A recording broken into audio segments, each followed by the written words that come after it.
Ma rencontre avec Jaurès remonte il y a très longtemps, lorsque j'étais très jeune lycéen. Je devais être en 6e ou 5e.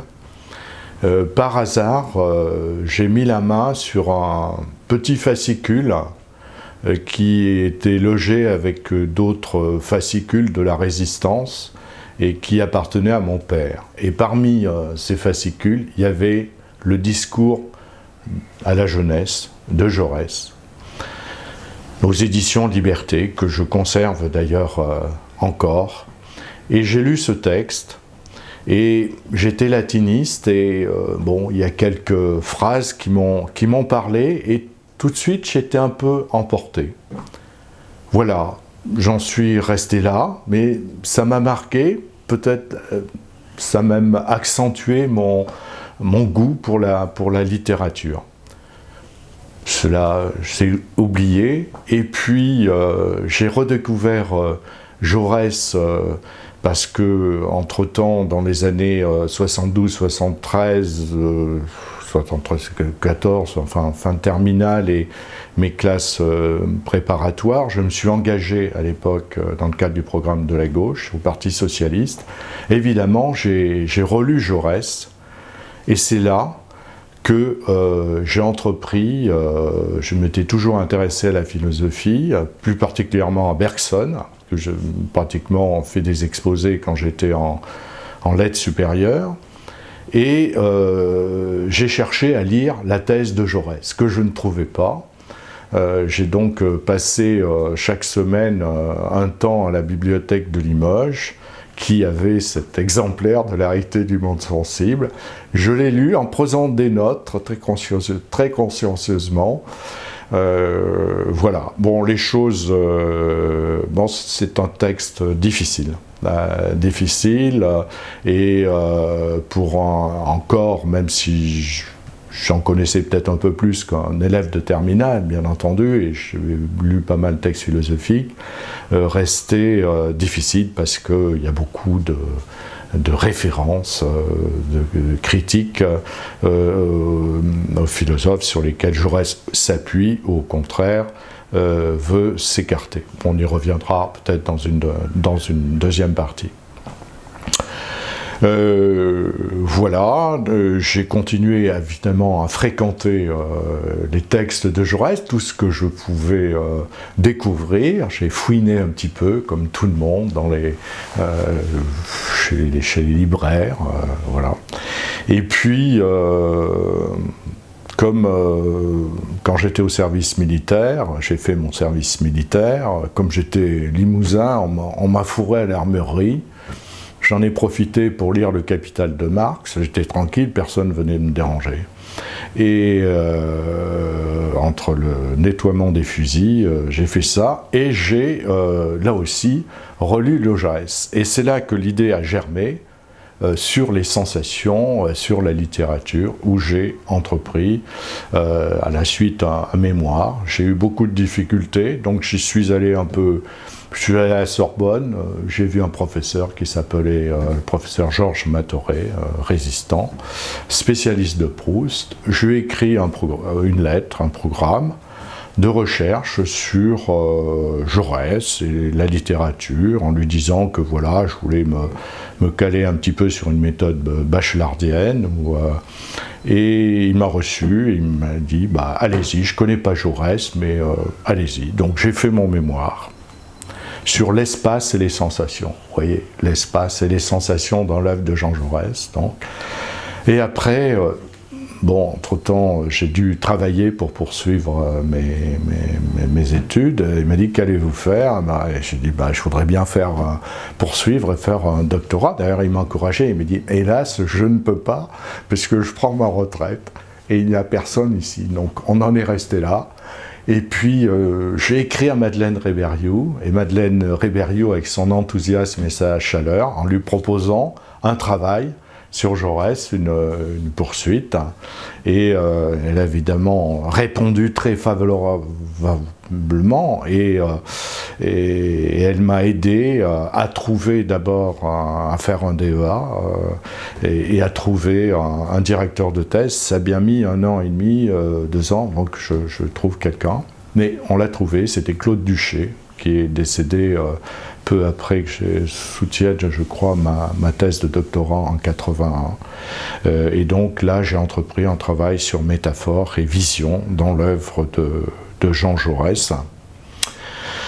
Voilà, donc qui m'a ouvert là aussi occasion de relire encore plus amplement les textes de Jaurès, en poursuivant, je dois le dire, parce que je n'ai pas fait sciences politiques, mais évidemment j'étais engagé politiquement et je fréquentais quand même beaucoup les textes, le mouvement ouvrier. J'étais membre de l'Office universitaire de recherche socialiste, j'ai écrit des articles, donc je me suis intéressé évidemment à la pensée politique de l'époque, Bernstein, d'autres, etc. Et sans, évidemment, je ne prétends pas du tout historien et je n'en ai pas les compétences, mais enfin, voilà, le lien, je ne suis pas simplement que dans la philosophie de Jaurès ou l'aspect de littérature de Jaurès. Donc voilà, c'était le moment fort et je dois saluer à cette occasion Madeleine parce qu'elle a été vraiment chaleureuse et elle m'a toujours accompagné dans ce travail, dans ce projet. Et alors le troisième moment, encore, ce sont des relectures, des occasions de relecture successives de Jaurès. Bon, il y a eu la préparation des œuvres, donc j'ai contribué avec Michel Launay, autre nom que je dois saluer, parce que Michel Launay était professeur à Nice, spécialiste de la métaphore, il m'avait encouragé, il voulait que j'aille avec lui, il travaillait avec Michel Butor là-dessus, mais il m'avait reçu et au début, puisque j'avais pas de directeur de thèse, il m'a plus ou moins conseillé, et puis après j'ai volé de mes propres ailes, mais bon, lui aussi, je lui dois un hommage, et puis c'est Jaurès orateur, hein, il a beaucoup écrit avec talent. Donc c'est le Jaurès critique, et Françoise Prigent, Jaurès critique littéraire. À ce moment-là, on n'avait pas les moyens technologiques dont nous disposons aujourd'hui. Donc j'ai passé des heures comme un rat de bibliothèque à la Bibliothèque nationale rue Richelieu à recopier consciencieusement les articles et puis tout ce que je pouvais trouver dans l'humanité. Enfin, j'ai tout lu. Mais ce qui, en même temps, m'a ouvert à, bien évidemment, bien d'autres textes de Jaurès. Donc voilà. Ensuite, en 90 ou 91, bon, j'ai eu l'idée, encouragée par, et puis Madeleine aussi, qui a préfacé le Jaurès écrivain, qui est paru en 91 aux éditions Eras, avec une préface aussi un avant-propos de Madeleine et de Stelio Ferrangis, qui était à l'époque au conseil secrétaire général du Haut Conseil de la francophonie, qui avait lu mon livre et qui trouvait ça intéressant. Donc c'est en gros la reprise de ma thèse en évacuant les aspects techniques de littérature, mais gardant le fil, et là aussi mettant en avant l'espace, faisant déjà le lien avec une communauté de vues, d'une certaine direction de l'histoire humaine ou de l'esprit avec Teilhard de Chardin. Et puis cette phrase extraordinaire, que la terre soit un joyau de lumière, de force et de douceur, ce qui est dans le grand texte du 1er décembre 98, publié dans la Revue de Paris, destiné évidemment à un public où il s'agissait de porter haut les hautes valeurs du socialisme. Donc voilà.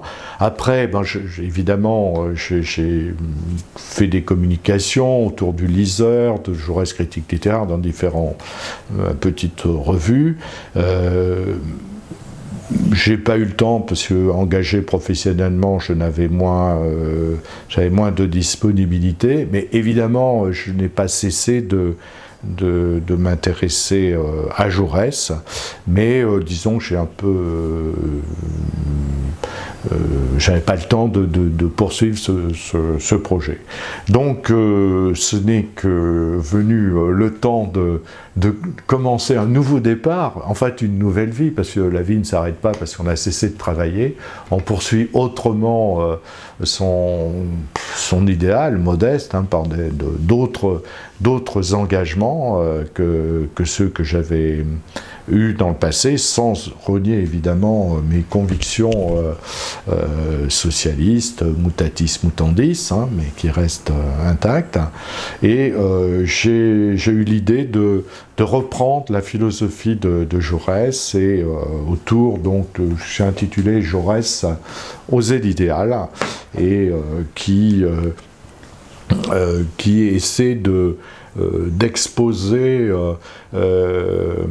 quel est le cœur de la philosophie de Jaurès, et surtout montrer que ce lien est permanent avec son expression politique, son expression de militant, et que son éthique, l'éthique jaurétienne, repose sur cette philosophie. En cela, comme Descartes, une fois qu'il a ancré véritablement sa vision, il peut s'engager. Il peut s'engager dans la vie, dans l'action. Et l'action est une forme continuée de la contemplation. Elle est même la contemplation qui se poursuit chez Jaurès.